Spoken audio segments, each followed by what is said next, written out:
Filosofi Pendidikan dari Ki Hajar Dewantara di sekolah dasar. Di SMP, sekolah menengah pertama. Jadi di sini saya bersama rekan-rekan saya, ada teman saya. Baik, perkenalkan nama saya Kadek Sofi Pradana. Baik, perkenalkan nama saya Ibu Eri Pradana dari jurusan Pendidikan Agama. Baik, terima kasih itu dari rekan-rekan saya. Jadi untuk Bapak saya berlangsung saja pertanyaan untuk mengenai observasi.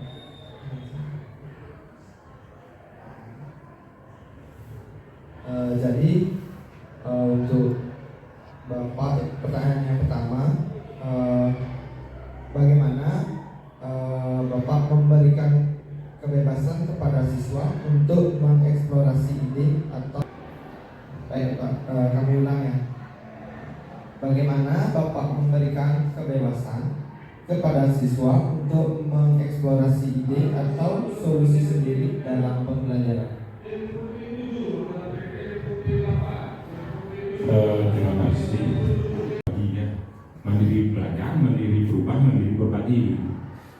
Nah, dalam mandiri berbagi ini diharuskan kami punya kobel namanya, ya, yang terdaftar di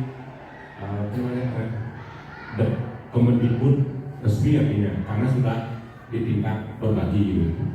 Nah, untuk pembelajaran di kelas yang ditanyakan, jadi pembelajaran di kelas itu pertama, di hari pertama mulai baik dia semester ganjil maupun semester genap, antara guru dengan siswa itu membuat namanya kesepakatan kelas, ya.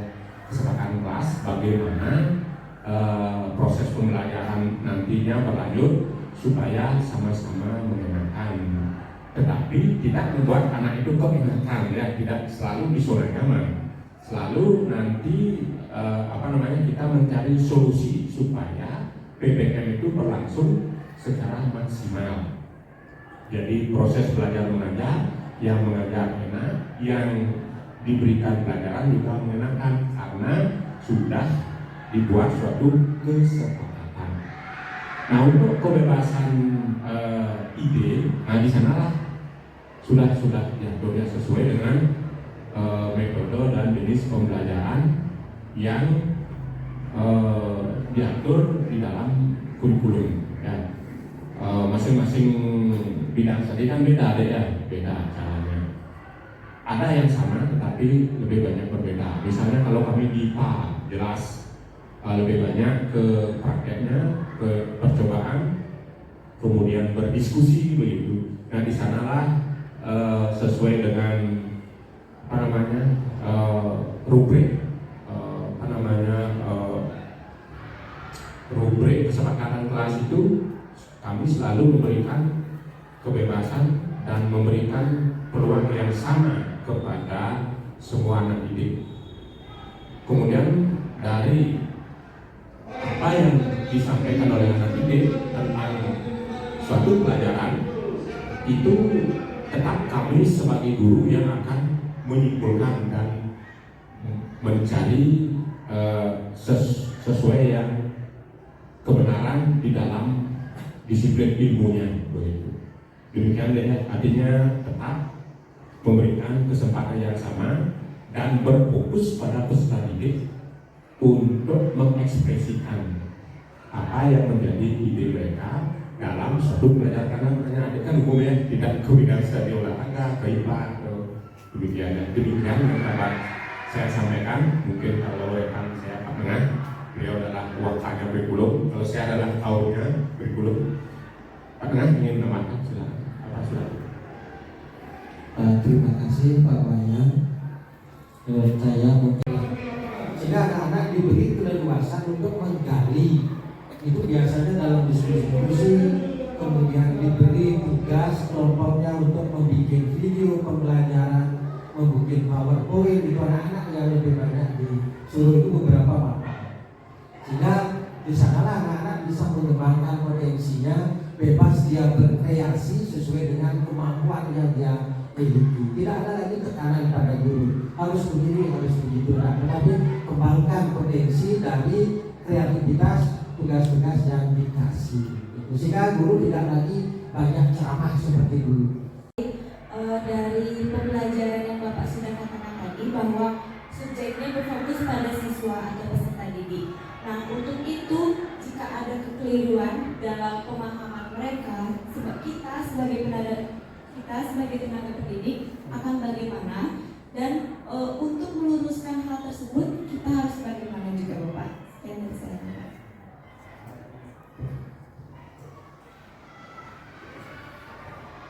Kalau tadi Pak Dengan bilang subjektif fokus pada siswa dan akhirnya peran guru di sana ya, peran guru bahwa guru harus ditunjukkan bahwa inilah kebenarannya walaupun mereka punya literasi, punya medsos dan lain sebagainya, inilah kebenarannya dan mereka bisa menerima dengan baik dan lahirlah suatu kesimpulan sehingga pembelajaran juga bagi mereka bahwa kalau nanti mencari jawaban yang namanya banyak pertanyaan Gemini, ChatGPT, apalagi yang lain-lain itu bukan tahu itu perlu diajukan. Itulah tujuannya kita mendiskusikan bersama-sama.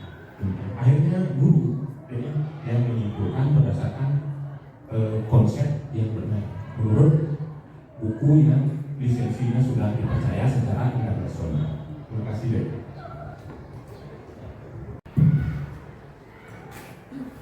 Baik, terima kasih waktunya.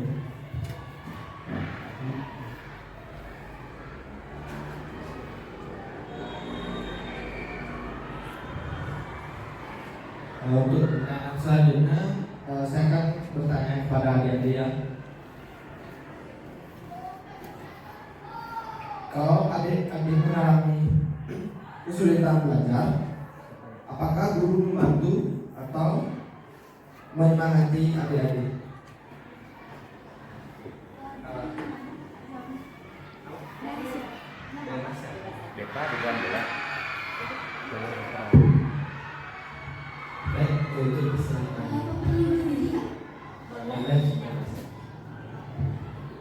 Oke, sebelumnya perkenalkan nama saya Nurul Devla Dipaniko Sarika dan saya sekarang sedang duduk di bangku kelas 8. Jadi untuk pertanyaan kakaknya tadi tentang apakah guru membantu kita ketika kesulitan belajar, untuk di SMP Negeri 1 Kediri ini, ketika seorang siswa itu mengalami kesulitan dalam belajar, gurunya itu tentunya akan membantu dalam proses pembelajaran itu. Jadi prosesnya itu biasanya seperti ini. Ketika guru itu memberikan tugas kepada muridnya, nanti muridnya itu akan mengerjakan tugas. Kemudian seperti biasa akan ada pembahasan bersama melalui diskusi. Dan ketika di diskusi itu menemukan suatu kesulitan atau menemukan kesalahpahaman dan sebagainya, nanti guru dan muridnya itu akan saling berdiskusi, saling mengadu paham, saling mengelaborasikan ide-idenya sehingga menemukan jalan keluar yang mereka berdua inginkan. Jadi secara singkatnya, guru-guru di sini pastinya membantu anak didiknya menemukan kesulitan dalam belajar. Terima kasih. Siswa pemahaman guru akan kolaborasikan bersama hingga menemukan titik yang tepat untuk dijadikan patokan. Seperti itu? Ya, benar. Oke. Terima kasih atas jawabannya. Ya, terima kasih. Kami kembalikan ke kakak ya.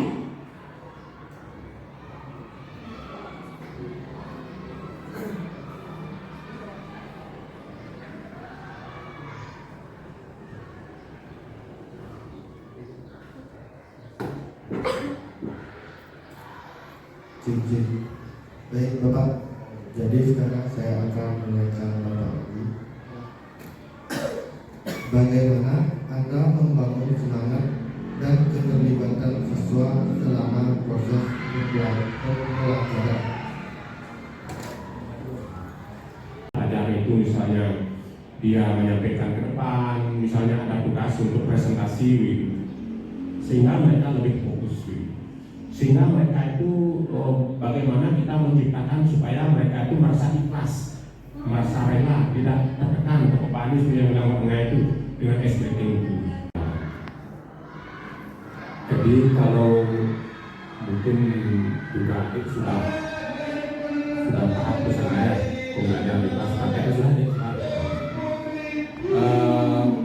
Pertama kita kesepakatan kelas langsung ya, dan itu kami sebagai seorang guru yang sudah lebih paham karakteristik daripada kelas masing-masing, misalnya mengajar berapa kelas gitu.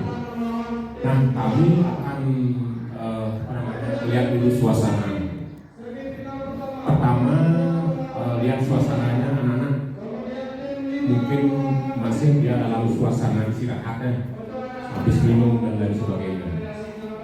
Nah, untuk membangun pembelajarannya itu biasanya kami dulu mengisi dengan ice breaking ya, ice breaking sejenis permainan yang mengajak mereka yang mengantuk supaya hilang kantuknya, yang lalu mereka tidak akan mengabaikan kita karena mereka sudah fokus, sudah tertarik dengan apa yang kita sampaikan, karena kita adalah sebagai pemain sinetronnya, pemerannya.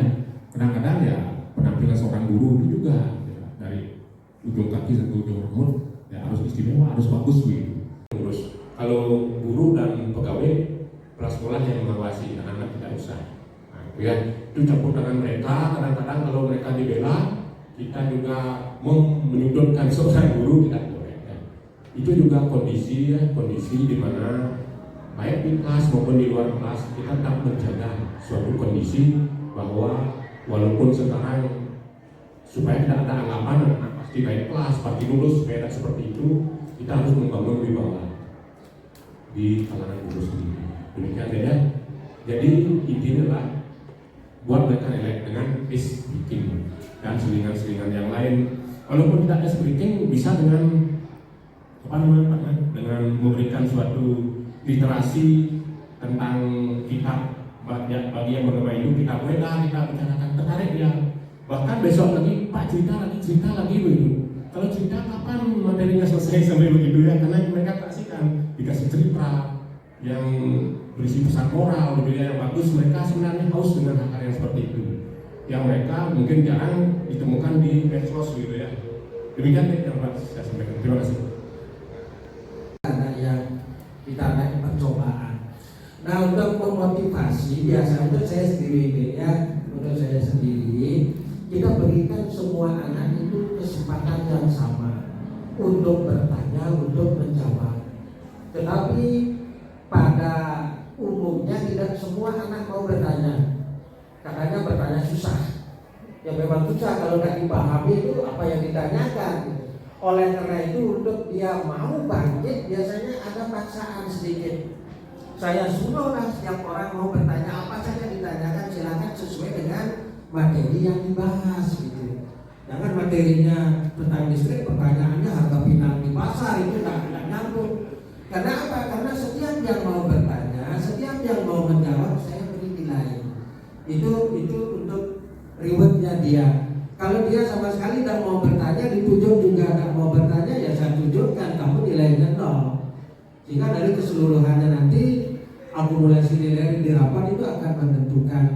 Karena kalau saya sendiri di kelas awal sudah ada kesepakatan bahwa nilai terakhir itu adalah ada akumulasi nilai. Satu tentang nilai kesehariannya, nilai ulangannya.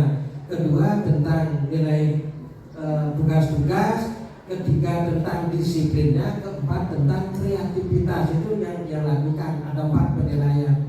Kalau nanti nilai ulangannya tinggi-tinggi karena mencari di Google lah, dengan ngerepek lah. Kalau kreativitas itu ada yang nilainya juga tidak sesuai dengan nilai ulangan. Itu yang sudah terbuka dari awal. Meskipun ulangannya 8, 9 tapi tidak pernah bertanya. Di kelas bikin ribut, nilainya bisa 72. Itu yang sudah kesepakatan dari awal seperti itu. Sehingga anak-anak yang memang kreatif, dia yang mau bertanya, yang tidak ngantuk itu biarpun nilai 5 karena memang kemampuan otaknya seperti itu bisa melebihi batas KKM. Itu untuk menghargai terhadap mereka sehingga dia bisa termotivasi, tidak beban. Dia merasa saya kotor baru dapat IPA aja, kalau nengok ke kumis yang kering bertakut dia tidak begitu. Sehingga dia akan motivasi. Yang penting hadir ke sekolah disiplin sudah ada nilai. Meskipun dia kan banyak yang kurang mampu, itu mohon maaf. Sekarang dia kurang mampu, bisa saja besok nanti berkembang modalnya menjadi orang pintar. Nggak tahu kita. Yang jelas semua diberi kesempatan, semua diberi waktu yang sama untuk dia ingin berkembang. Tetapi itu karakter berbeda macam, ya, dan semangat juga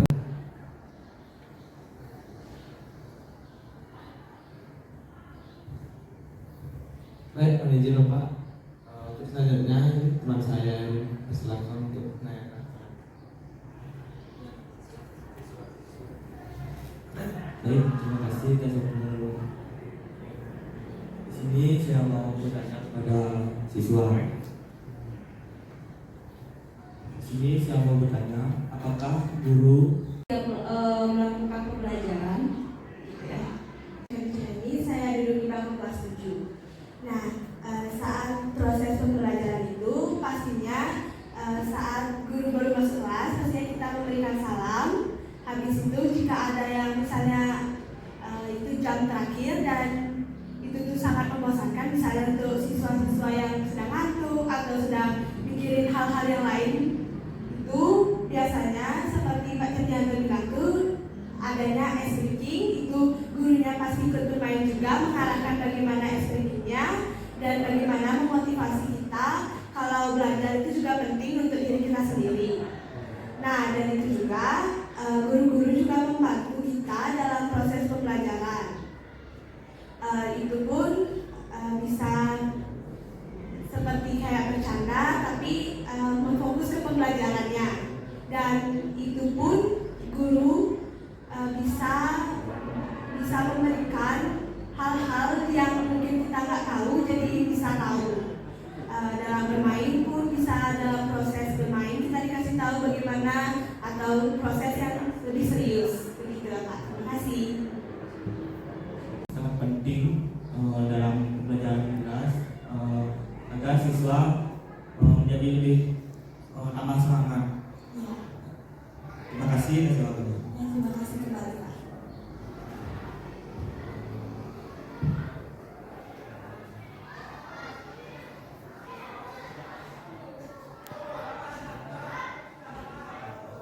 Jadi di sini saya ingin bertanya, proses pembelajaran itu kan terjadi di sekolah serta di rumah. Apakah ada peran aktif atau orang tua dari peserta didik dengan guru dan dengan anak didiknya sendiri? Begitu Bapak dari saya. Yang terima kasih. Pertanyaan adalah tentang peran aktif orang tua. Ya. Kalau di sekolah sudah tentunya peran aktif guru. Kalau untuk peran aktif orang tua atau siswa, untuk di SMA mungkin SMP atau SD, kami punya komite persatuan orang tua siswa, namanya komite. Jadi dari 3 tingkat siswa kelas 7, 8, 9 itu semua orang tuanya menjadi anggota komite. Kemudian secara aklamasi mereka dipanggil ke sekolah, dirapatkan, dan mereka membentuk pengurus, ada ketua, sekretaris, bendahara. Nah, perannya mereka utamanya adalah pendanaan yang sifatnya personal, yang tidak bisa dibiayai dari dana bos yang ada. Biaya personal yang dimaksud, begitu mereka menyekolahkan anaknya ke SMP, baru maksudnya personal itu kan pakaian, jadi mereka bayar. Kemudian di sini ada yang personal itu khusus komputer, ada khusus bahasa Inggris, itu kan personal.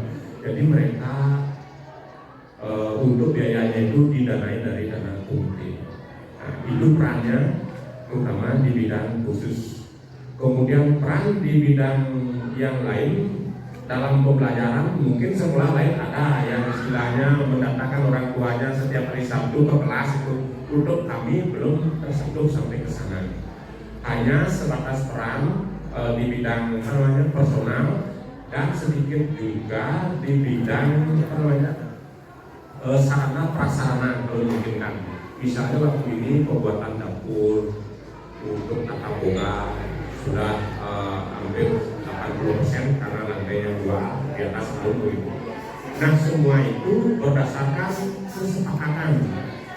Sekali terkait bagaimana jika saat penerimaan rapor gitu, kalau saya dulu kan kalau mau menerima rapor tuh orang tua dipanggil satu-satu, diberi penjelasan terkait anaknya ini loh kayak gini seperti ini. Apakah di sekolah ini hal seperti itu terjadi juga di sini atau bagaimana Bapak saat penerimaan rapor? Terima kasih Bapak.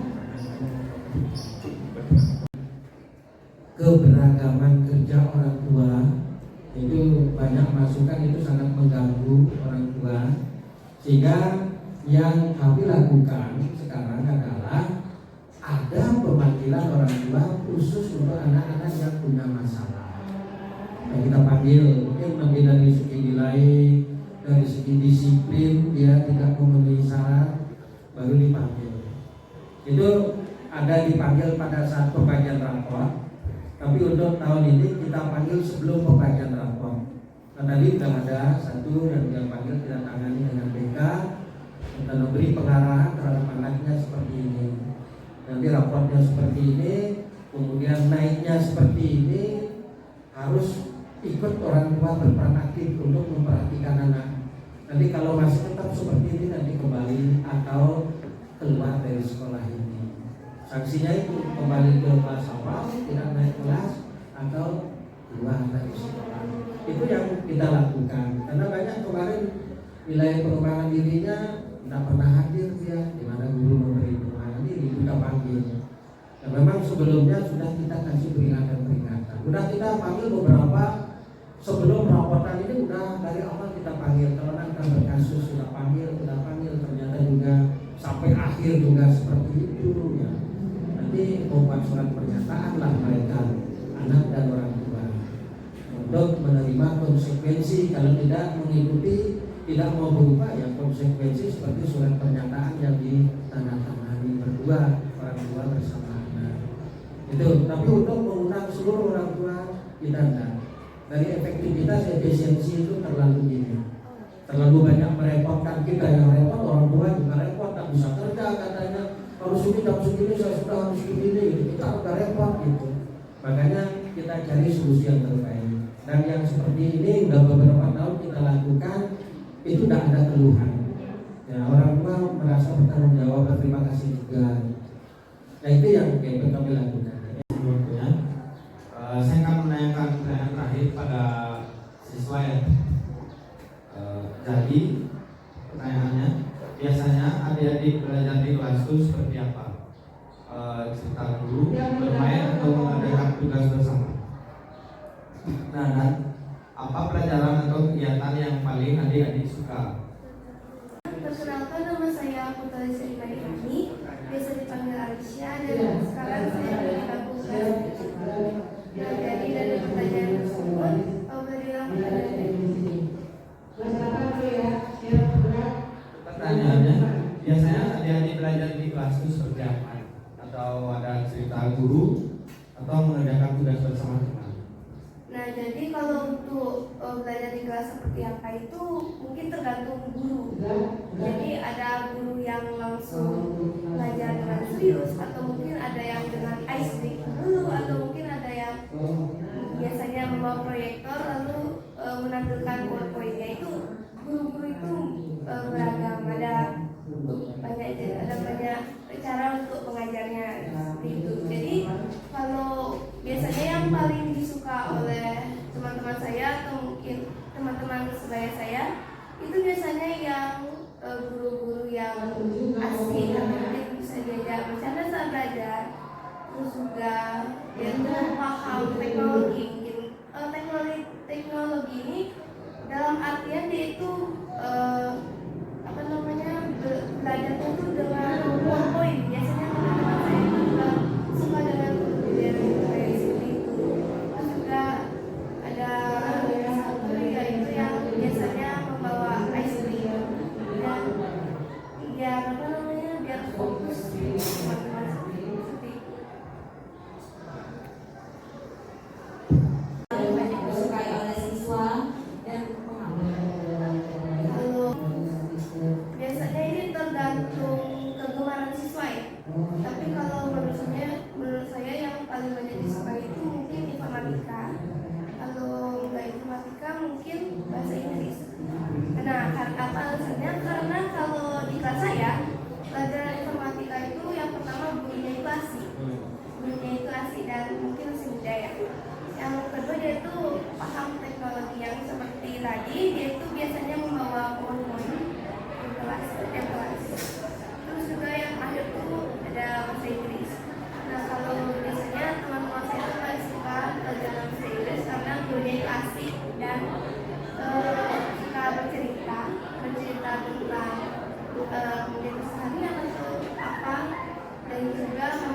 mungkin nggak terlalu banyak menurut saya seperti itu. Siswa dan metodenya itu berarti gurunya asik, Iya. paham teknologi, dan yang pasti tidak banyak memberikan tugas. Oke, terima kasih ya. Terima kasih, Kak. Ya. Pertanyaan dari kami dan teman-teman. Terima kasih Bapak dan adik-adik atas waktunya untuk menjawab pertanyaan dari kami.